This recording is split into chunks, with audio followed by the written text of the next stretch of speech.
Bueno, por ejemplo, querés escuchar más tarde esta entrevista, ingresás al Facebook de la radio, FM Estilo, lo encontrás así, la podés escuchar todas las veces que quieras, y seguramente también a nuestro invitado le decimos que después a la noche ingrese, que seguramente algún conocido vas a mandarte algún saludito por allí, la estamos transmitiendo allá en vivo y nos está acompañando Herminio Bernardo Rodríguez.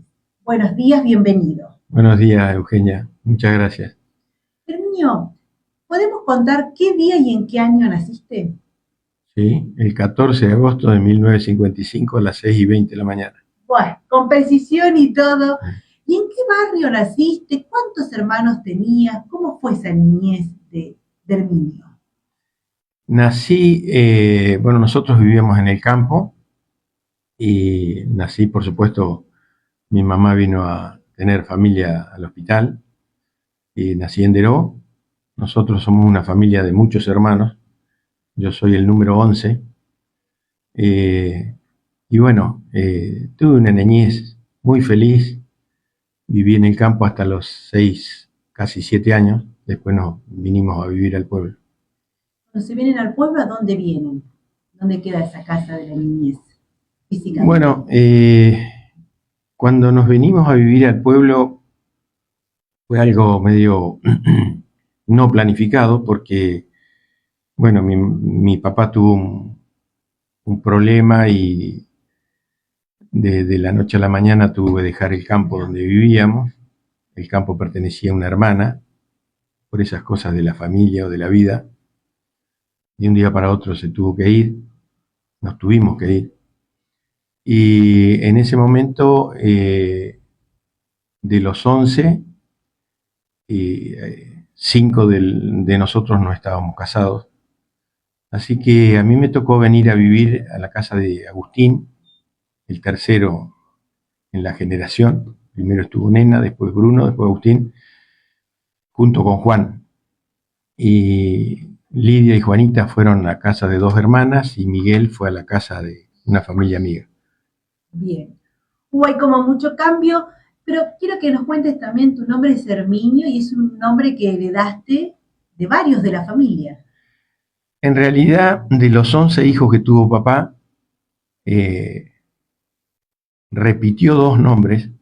Yo tengo un hermano Juan y una hermana Juana. Y tenía un hermano Agustín y tengo, gracias a Dios, todavía una hermana Agustina. Y tal vez en el último no pensó mucho y me puso el nombre de él, Herminio Rodríguez. Está. Sí. ¿A qué escuela primaria fuiste, Herminio? A la escuela 35. Bien, ¿y cómo era? ¿Recordás alguna maestra de esa época, compañeros de la primaria? Sí. Mira, tuve la suerte de tener compañeros que de la primaria pasamos a ser compañeros en la secundaria también. La maestra, tal vez que más recuerdo de la primaria, es Pupé Guillermino.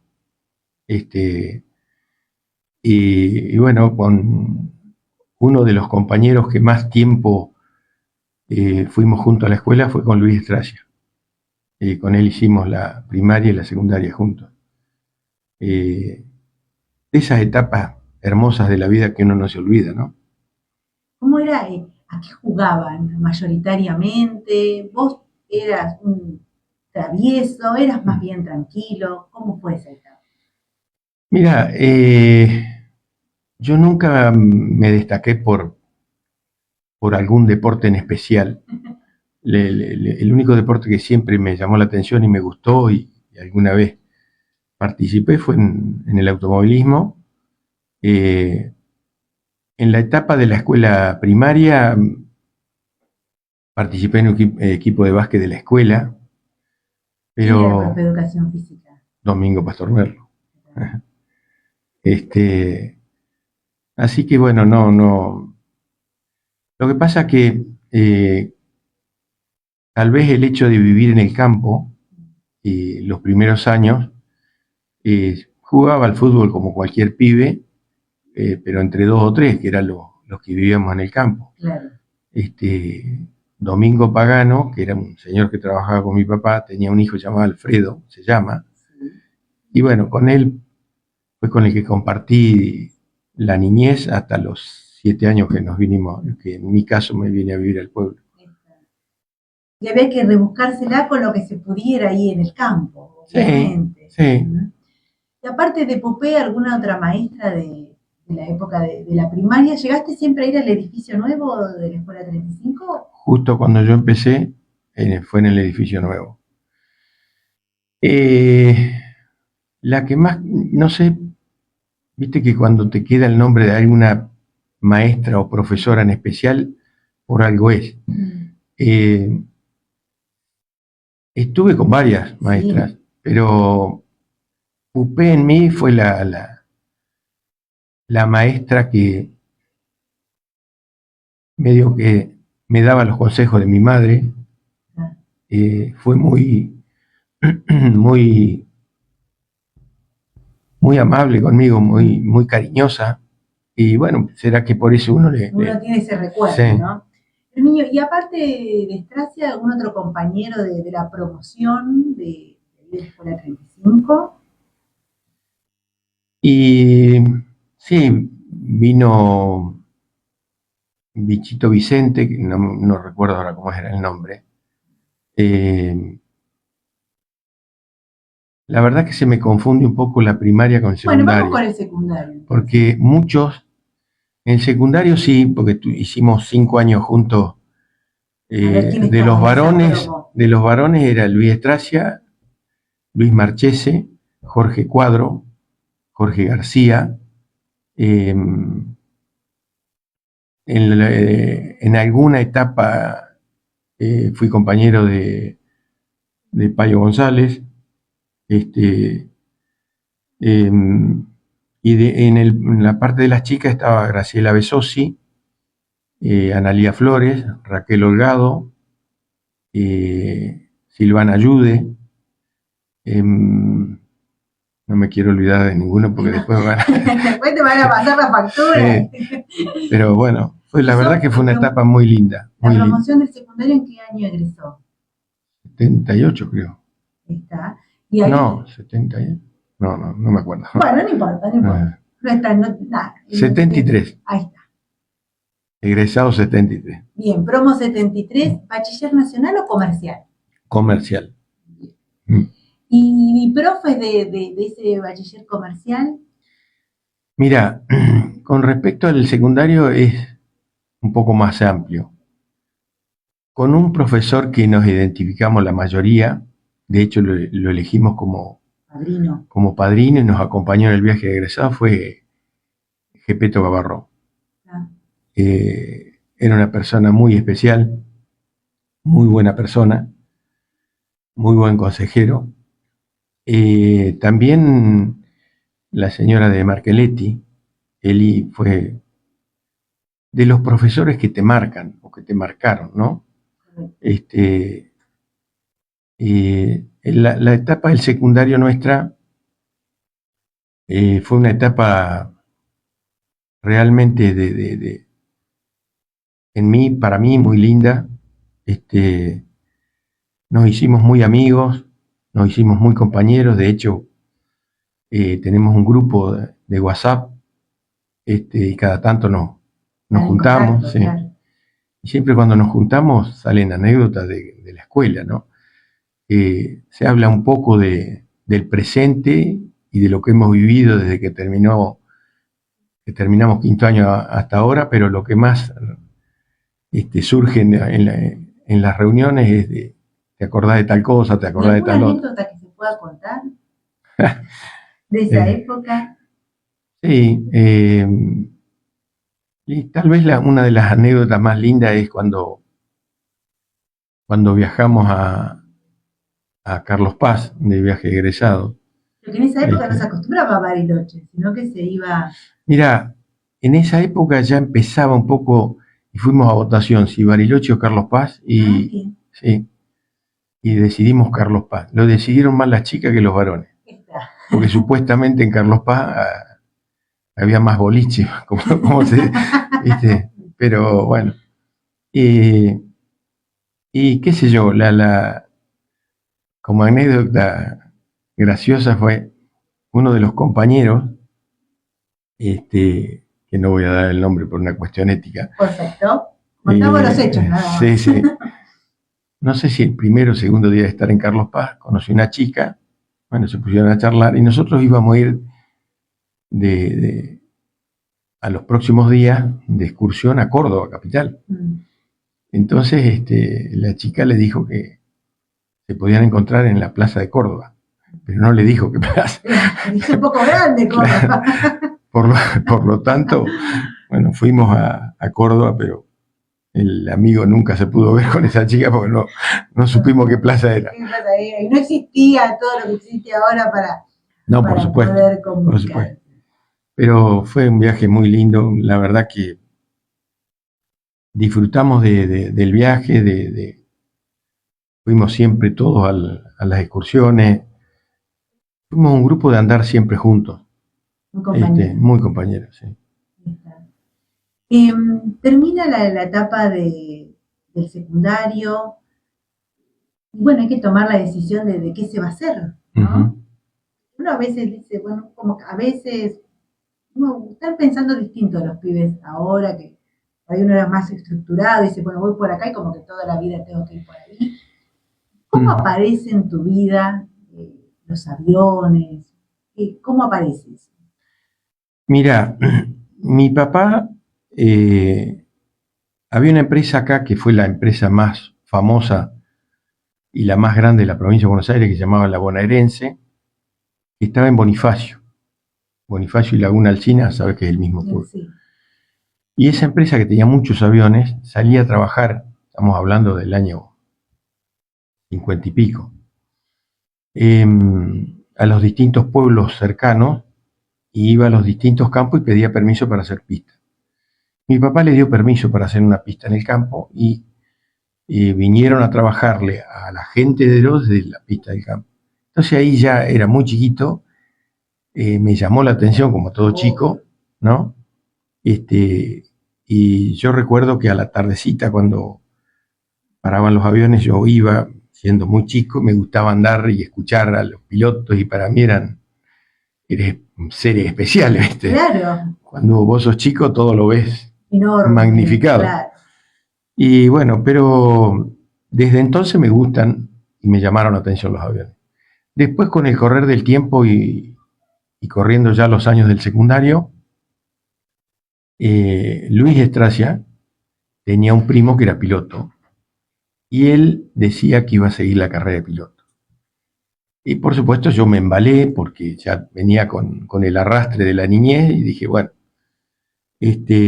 así que bueno, cuando terminamos quinto año, mi padre no me podía solventar la carrera, es una carrera cara.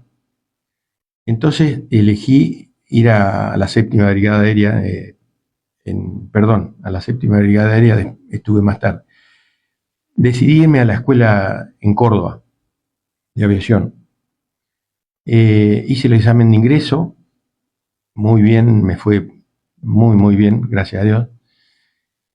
Y en ese momento, y creo que ahora es igual, haces un examen de ingreso donde rendís varias materias. Y si bien es cierto que cada uno que va ahí, por lo general quiere ser piloto, pero se divide en varias, en distintas. Está el piloto, el despachante, el meteorólogo, todo relacionado con la aviación. En una etapa, cuando ya pasás a la segunda parte, tenés que hacer un psicofísico, y ahí en ese psicofísico me descubren que tengo un soplo en el corazón de nacimiento. Y bueno, por supuesto que no se interrumpe por ese problema. Seguí adelante y me hice muy amigo de un alfer, un pibe jovencito, y un día me había invitado a su casa. Él vivía en Córdoba con su padre y su madre, y me dijo en la cena, con tu problema físico no creo que nunca puedas volar, siguiendo las reglas de la aviación. Entonces me hizo mucho ruido, la verdad, y bueno, se lo comenté a mi hermano Raúl, que fue como mi segundo padre. Raúl, seguro que vos lo conociste, el escribano. Y bueno, medio quedé desahuciado y decidí volverme. Entonces no sabía qué iba a hacer, me gustaban los aviones, me gustaba el campo. Decidí por ir a La Plata a estudiar veterinaria. Y justamente mi hermano Raúl, un día antes de que empezara nada, me dice, mira, Herculano Fidel Tejerina. Fidel Tejerina dice, va a empezar a dar el curso acá. Dice, vamos a hacerlo. Yo te ayudo. O sea, me pagó el curso él. Correcto. De hecho, empezó el curso mi hermano Raúl y yo. Y varios más de ahí, de acá de Deró. ¿Quién te acordás de algún otro que estuviera en ese momento? Sí, sí. Mira, en ese curso, 2 mujeres. La primer piloto de Deró se llama Mariana Escurra. Y la segunda piloto de Deró, que compañera nuestra, es Luisita Besosi. Después, en ese momento estaba... Datazo me acabas de dar de la historia de Deró. Sí. Después, el otro compañero fue el Gato Rullier, Ismael Boitar.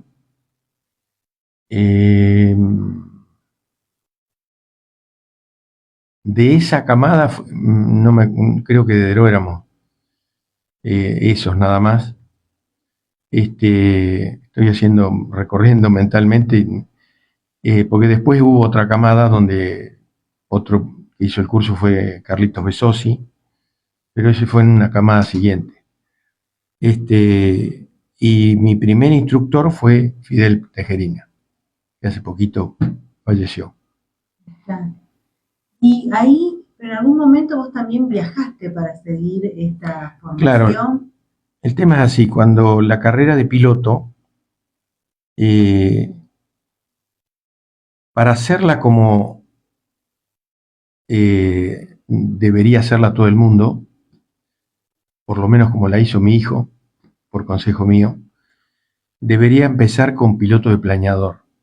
Cuando vos haces el curso de piloto de planeador, además de aprender a volar, aprendés a sentir el avión, ¿no? Porque no tenés motor. Y eso, esa sensación que te hace sentir el avión, es lo que te va a permitir desarrollarte después como piloto de motor, con alguna ventaja, si se quiere, con respecto a otro, porque cuando vos haces el curso como piloto de avión, como fue mi caso, pero siempre con motor, te lleva un tiempo perderle el temor a qué pasa si un día se para el motor. Y realmente no pasa nada, dependiendo de las circunstancias en las que estás volando en el momento que se para el motor, ¿no? Pero, entonces, en mi caso hice el curso de piloto privado, después tuve que juntar 150 horas de vuelo, y me fui a hacer el curso de piloto comercial a Buenos Aires, ¿no? Ese sí lo hice en la 7ª Brigada Aérea, en Morón. Cuando terminé el curso de piloto comercial, al poco tiempo, al año siguiente, hice el curso de piloto aeroaplicador, ¿no? También en la 7ª Brigada Aérea. En ese curso conocí a un amigo desde ese momento hasta la actualidad. Lo voy a decir como realmente es, porque si no se enoja. Hoy es sobrino mío, Martín Iraizo, casado con Marina, la hija de Agustín. En Buenos Aires nos encontramos en el primer día de curso, de unos cuantos que éramos, los únicos 2 de la provincia era Martín Iraizo y Herminio Rodríguez. La carrera de piloto es una carrera apasionante. Cuando vos tenés la suerte de poder trabajar de lo que te gusta, en mi caso, yo hice el curso de piloto y quería ser piloto de una línea aérea. Rendí examen en aerolíneas y me fue bien en la parte teórica práctica y no me fue bien en inglés, por lo cual nunca pude entrar en aerolíneas. Por ese motivo, después intenté en Iberia y en un momento dado surgió la posibilidad, ya tenía el curso de piloto aeroaplicador, de volar como piloto replicador. Y fui a Henderson con mi cuñado Victorio Miguel, el marido de Lidia, que también era piloto, a la casa de un amigo de él, Jorge Maquiera, que hace 15 días falleció. Y bueno, este hombre era piloto, su papá había sido instructor mío, terminando el curso en Henderson, porque nosotros iniciamos el curso en Deró con Fidel, después se rompe el motor del avión y fuimos a terminarlo a Henderson, y el instructor en Henderson fue José Barrera y don Augusto Maquiera. El que nos presentó fue don...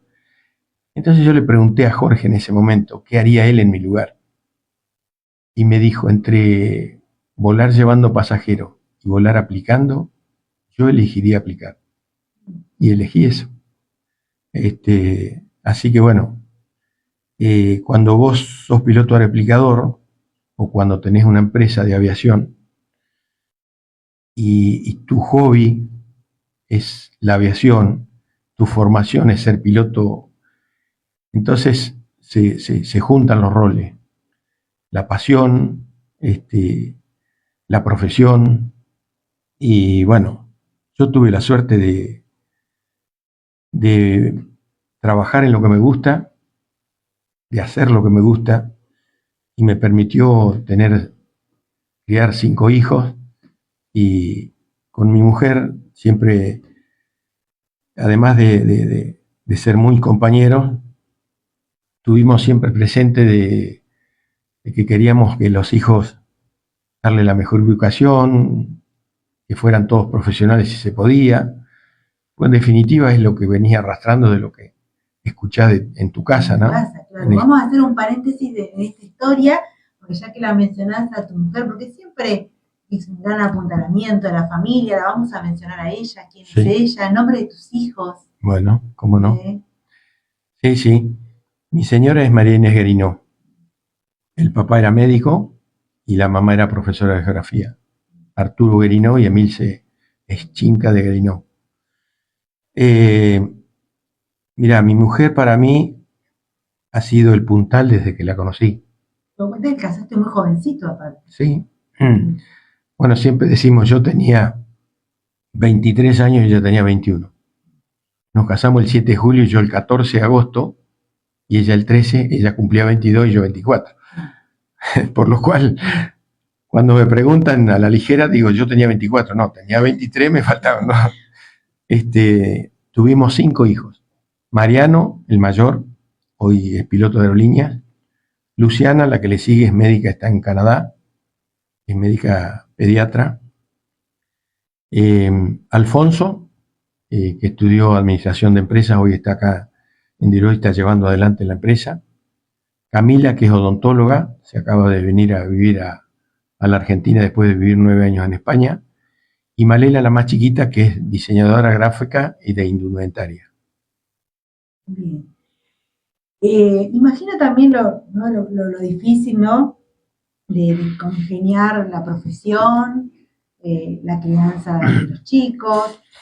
Pero quería consultarte también en todo eso si hubo algún momento de dificultad, de decir, bueno, bajo los brazos, no voy a manejar más el avión, no lo voy a conducir, algún accidente, alguna cosa que te haya puesto en duda esto que estabas haciendo.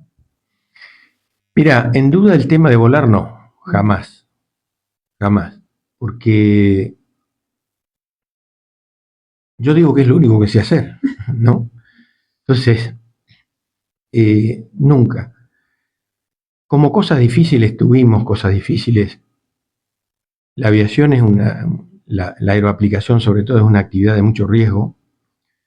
Tuvimos accidentes que nos marcaron, que me marcaron mucho. Sí, por supuesto. 2 accidentes con los aviones turbo. Un accidente, uno de los pilotos con mi avión personal. Porque uno, cuando te dedicas a la aplicación, cuando vos volás aviones de terceros, como en mi caso, que yo volé el avión de la Casa Monasterio durante muchos años, siempre era un avión donde vos cumplías el rol de piloto. Cuando vos sos piloto replicador, también cumplís el rol de piloto. Pero si ese avión es tuyo, sos piloto propietario, digamos. En el caso mío, que después tuve más aviones y más pilotos,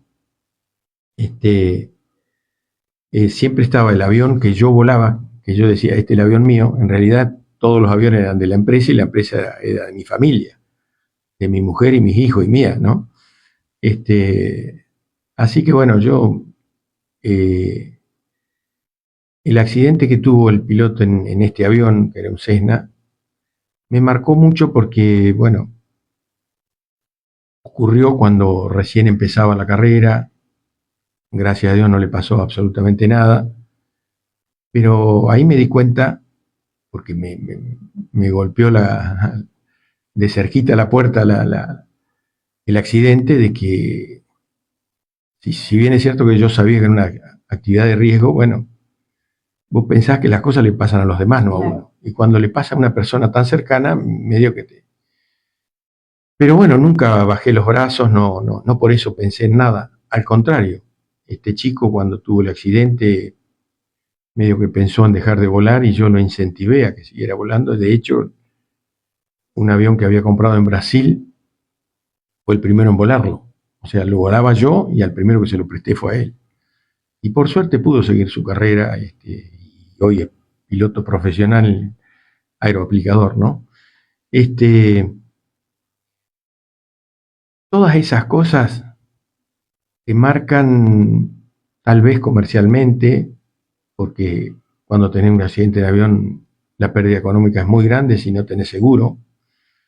En mi caso siempre tuve seguro, pero algunas veces las compañías no cubren. Pero a mí me marcó muchísimo más un juicio que tuve en Entre Ríos, que fue totalmente ingrato, un juicio inventado, como tantos juicios que se inventaron en este país, porque desgraciadamente a nuestra actividad eh, cierta parte política desinformada la considera una actividad diabólica o contaminante o como le quieras llamar, ¿no? Y yo te puedo garantizar que no es así, porque yo te dije que tengo dos hijos varones y mis hijos varones hicieron de banderillero mío. El banderillero es el que en su momento marcaba la pasada del avión. Después la tecnología eso lo dejó de lado y hoy está el banderillero satelital y el piloto vuela solo y no tiene a nadie en el loto que le marque, ¿no? Yo tuve un juicio en Entre Ríos, como te dije, un juicio que lo inventaron. Eh, Estuve una semana en el banquillo de los acusados, yo, el piloto y el dueño del lote, ¿no? Que como paradoja y cosas del destino, ¿no? El dueño del lote era el hijo de la persona que había donado la tierra y hecho la escuela para una escuelita de campo, ¿no? Nosotros el piloto tomó la decisión de hacer una aplicación en cercanía de la escuela, dentro de la ley entrerriana. Por supuesto que cometió el error de tomar, de querer hacer ese lote sin el consentimiento mío ni de mis socios. Era una sociedad. Porque nosotros en nuestro protocolo teníamos el protocolo de la provincia de Buenos Aires, que son 2000 metros. En Entre Ríos no es así, la distancia es menor, pero no importa. Bueno, eso motivó de que era un día que no había clase, la maestra se enteró que el avión estaba aplicando, juntó a los chicos, fue a la escuela, hizo la denuncia, bueno. A largos rasgos, el juicio ese fue bastante, me marcó en la vida. Yo tengo un antes y un después de eso. El día lunes, cuando empiezan los juicios, te leen de qué se trata, quién denuncia a quién, ¿no? Y el juez el secretario del juez, que leyó todo todo esto, también dijo que el lunes empezaba el juicio y el viernes terminaba. O sea, el viernes el jurado daba un veredicto. Pasaron cosas tan raras, y quedó tan evidencia que era una mentira total, que el día viernes, cuando se iba a dar el veredicto, fueron 73 colegas a acompañarme. Si bien es cierto que era un juicio, todo el mundo podía entrar, pero durante los 4 días anteriores iba muy poca gente. Yo tuve un amigo, de esos amigos que siempre están, cuando uno los necesita, que se llama Raúl Monferrer, Bocho Monferrer, que estuvo desde el primer día al último, al lado mío. Y por esas cosas de la vida, del otro lado, había 8. Y no se sabe por qué el juez dijo que el veredicto no se iba a leer en ese momento. Pasaba para la semana siguiente. O casualidad, la semana siguiente, cuando se leyó el veredicto, debía haber 250 o 300 personas apoyando a la maestra, los que se dicen ser ambientalistas. Ambientalistas somos todos. Todos estamos en el mismo planeta y todos tenemos que tratar de cuidar nuestro planeta. En el caso mío, que hago una actividad de riesgo y a su vez una actividad donde se tiene muy en cuenta la contaminación, yo lo hice profesionalmente desde el primer día. Desde el primer día. Desde el primer día fui piloto aplicador. Bueno, no voy a contar la historia porque es larga y todo el mundo la conoce. Pero bueno, resumiendo, ese día, todos los días anteriores vos tenías que dejar el teléfono y el documento para entrar al juicio. No podías entrar con carteras, no podías entrar con una cuestión de seguridad. Esas cosas raras de la vida, ¿viste? El miércoles se llenó con gente con bolsos, con teléfonos, con pancartas. Cuando se leyó el veredicto, que por supuesto perdimos, cuando me tocó declarar a mí, yo dije que a la maestra no la conocía, y la maestra a mí no me conocía, y yo no tenía nada contra la maestra, y siquiera creía que la maestra contra mí, porque a mí me tocó estar en el juicio porque de una sociedad yo era el presidente, era el presidente. Mis socios estuvieron en otro banquillo, no en el mío. Pero bueno, que me había hecho mucho ruido lo que dijo la maestra cuando comenzó el juicio, y se presentó y dijo que a ella la amparaba 2 gremios docentes, ¿no? A mí no me amparaba ningún gremio, porque yo en el momento del juicio era el presidente de la Federación Argentina de Cámaras Aeroaéreas. La federación es la entidad madre de nuestra actividad. Y lo primero que hizo fue renunciar a la federación, porque no quería involucrarla a la federación en algo de esto. Totalmente contrario a lo que hizo la maestra, ¿no? Pero bueno, ¿y sabe qué nos pasó? La gente que acompañaba a la maestra cuando terminó el juicio empezó a tener el canto que muchas veces lo escuchamos en la televisión, como los nazis los vamos a perseguir donde vayamos, ¿viste? Ahí me di cuenta que todo fue político. La política le ha hecho un daño tan grande a este país, tan grande.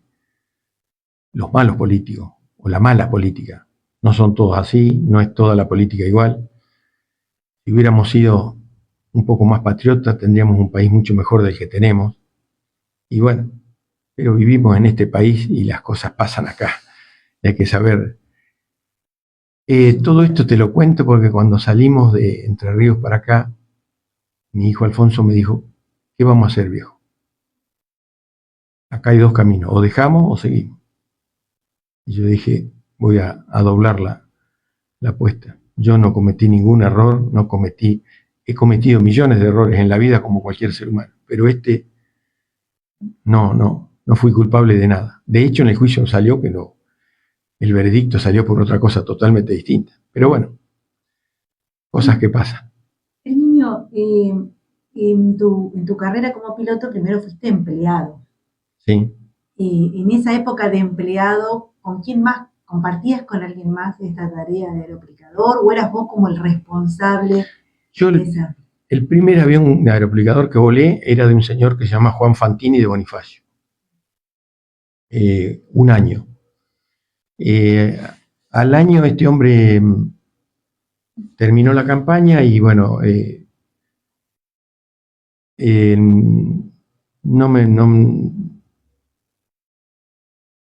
no, no sentía la seguridad que tenés que tener para realizar esta tarea, esta actividad, entonces dejé de volar. Y ahí otra de las cosas que pasan en la vida que muchas veces te sorprenden, cuando Osvaldo Eleodoro Ripa, Pipí Ripa, un señor de General Belgrano, le cuenta a Martín Iraizo, este chico que yo te conté, que me hice amigo de él desde el primer día, que yo había dejado volar, le dice a Martín que me convoque a Belgrano, que quería hablar con él y conmigo. Bueno, Martín me llamó, me dijo que venga, que Pipí quería hablar con los dos. Yo fui a General Belgrano y en su casa hizo un asado y me dijo que nos daba un avión, así, yo les doy un avión para que ustedes formen su propia empresa, para que lo lleves vos a Deró y empieces a ser propietario directamente de un avión aplicador. Vos sos el piloto y vos, Martín, vas a ser el socio que lo va a apoyar desde acá.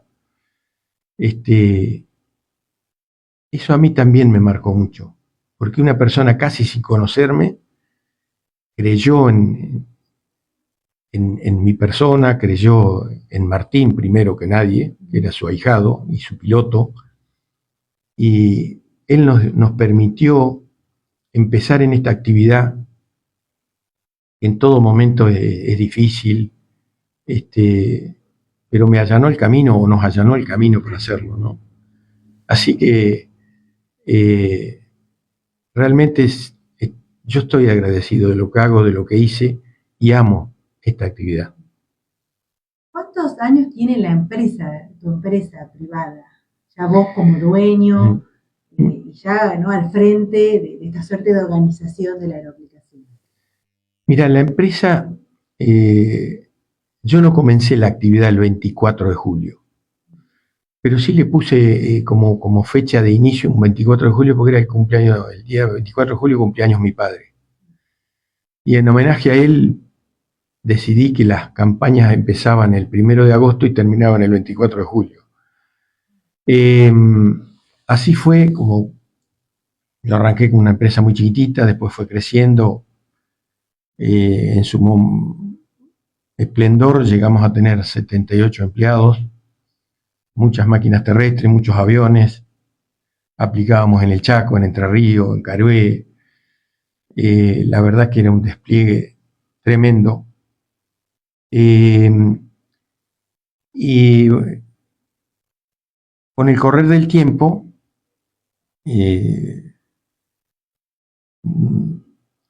decidí empezar a achicarla y dejar en la actualidad con lo que empecé, solo los aviones. Me deshice de las máquinas, de las fertilizadoras terrestres. Y el 24 de julio vamos a cumplir 46 años interrumpidos y el 1 de agosto empieza la campaña 47. Respondiendo a tu pregunta. Preguntarte, comentaste que en algún momento tuviste algún paso ahí por el automovilismo. ¿Qué hiciste ahí? A ver. Mira, yo tenía un amigo, Abel Chavari, el cerrajero. Él, cuando se hizo la categoría mini cafetera a Canderó, que fue algo que nació local, ¿no? Él empezó a armar una mini cafetera, ¿no? Y bueno, la fue armando, y un día me invitó a que fuera, que la corriéramos juntos. Yo ni por las tapas se me había ocurrido nada de esto. Y bueno, me gustó, me embalé y terminamos de armar la mini cafetera juntos. ¿Qué número tenía? El mío el 78. Esta. Y convocamos al motorista, un señor de Bolívar, Cachilopato, que asesoró a Mercury y a varios de acá de Deró. Él era muy amigo de Abel, y entonces... Pero fue muy lindo. Yo corrí 2 carreras nada más, porque me di cuenta que estaba más solo, que no iba mi familia, y qué sé yo. Me pareció un poco egoísta que yo fuera a las carreras, participara todo, y bueno, mi mujer le daba miedo porque ya tenía una actividad riesgosa. Y bueno, todo riesgo lo tuyo. Sí, pero es nada que ver una cosa con otra, ¿no? Claro. Así que, pero siempre me gustó, y después, por esta actividad, lo conocí a Truco, a Ricardo Truco, que es el papá de Juan Martín Truco. Este chico corre en turismo carretera, en la actualidad va primero en el campeonato, nos hicimos muy amigos con el papá. En un momento yo llevé un avión a arreglar a Lincoln, y que duró mucho tiempo. Yo iba los lunes y venía los viernes a seguir el proceso de la reparación, y este señor amigo me llevó a vivir a la casa, así que compartí varios meses la pieza de Juancito, que en ese momento tenía 4 años. Nos hicimos muy amigos, y bueno, a mí que me gustaba las carreras y especialmente el turismo carretera, me hice hincha de Juancito Truco, por supuesto, a pesar de que a mí me gusta el Chevrolet y no el Dodge, pero bueno, es así. todo no se puede a veces. No se puede.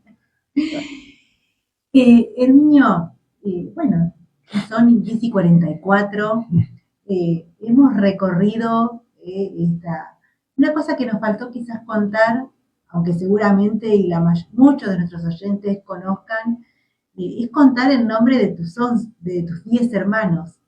Si bien nos relataste que algunos se repetían los nombres, que había usado el varón y el masculino y el femenino, por ahí traer a la memoria a esos 10 hermanos.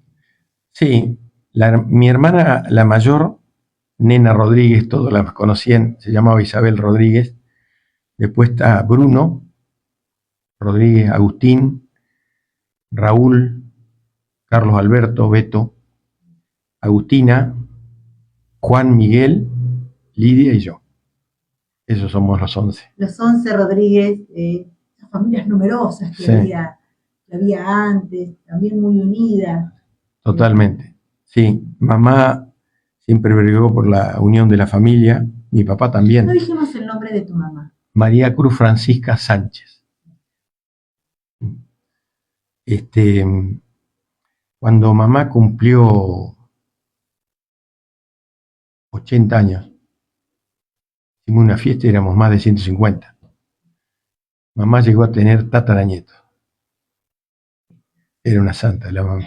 Sí, vos lo has dicho. Bueno, niño, agradecerte enormemente tu tiempo, que te hayas acercado a la radio acá a compartir con nosotros, a contarnos no solo a Martín y a mí, sino también a todos nuestros oyentes, este otro aspecto de Herminio, que lo que buscamos siempre acá en este espacio que se llama La historia de los vecinos es la historia de Deró, es cómo los vecinos han ido construyendo esta comunidad y con otros, ¿no? Porque tampoco esto se hace de manera individual. Bueno, y nos trajiste a la memoria nombres, lugares, personas del recuerdo y que han hecho el Deró que hoy vivimos. Y bueno, gracias. No, muchas gracias a vos por esta entrevista o por este comentario que hicimos juntos de las vidas, en este caso de nuestra empresa.